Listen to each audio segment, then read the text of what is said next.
Varieties Greenhouse and Kitchen Garden at Denny Farrell Riverbank State Park. And today we're going to talk about outdoor watering. When we're discussing watering, first we need to discuss the tools.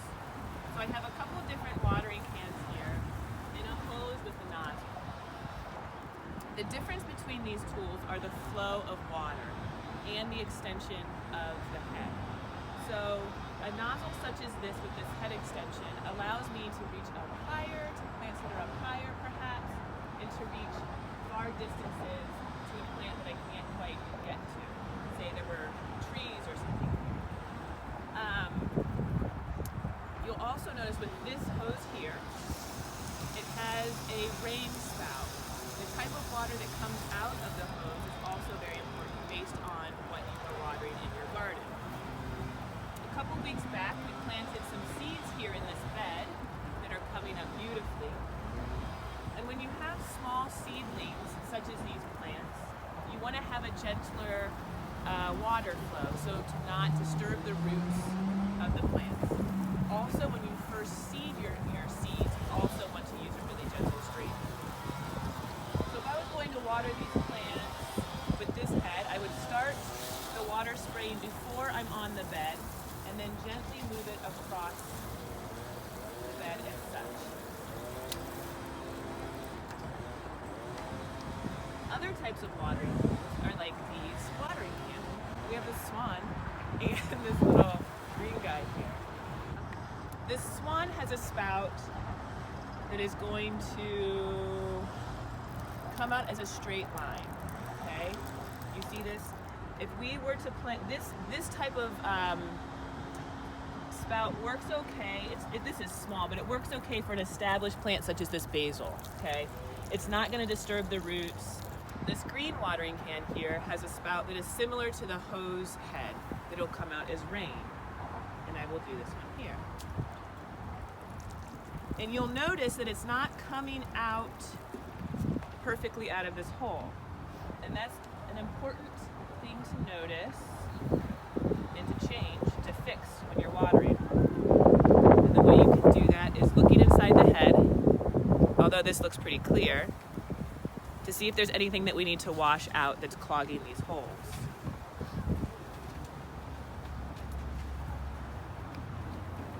Although it didn't look like there was anything in there clogging them. That water's just not coming out. Oh, there we go. I just needed to tilt it up higher. Watering your spinach.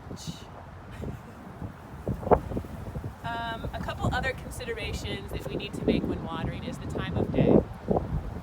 So plants, the best time to water plants is in the morning. And this is because in the middle of the day, the sun is at the highest, it's hottest, and so the water's evaporating, so they're not getting as much of the water that you're using. They're also closing up their pores, kind of conserving what water they have, so they're not as willing to absorb water during the middle of the day, the hottest part of the day. Again, in the evening, it's a little bit cooler, but then that brings in an extended period of dark and cool weather that can cause mold or fungus or other problems for the plants. So morning is the best time to water. There's a slight difference between watering something that is in a bag. So this is a felt bag, a felt grow bag that we have here, in comparison to even say this raised bed. And the difference is the size. This has more soil, and therefore when it is saturated, the plants will have access to more water in the soil. This is going to hold less water and less soil, so most likely will need to be watered more often. Another consideration when using a container like this felt bag here is that it is breathable. Therefore, water would be evaporating and they'll be losing water through the sides of the bag. Whereas something like this wood, it'll also evaporate some outside of the wood, but not as great of pace. So when looking at plants in the ground, such as these, you can see that they're not in a pot, they're planted directly into the earth. There's more moisture in that soil, and so plants have roots that can go and seek the moisture.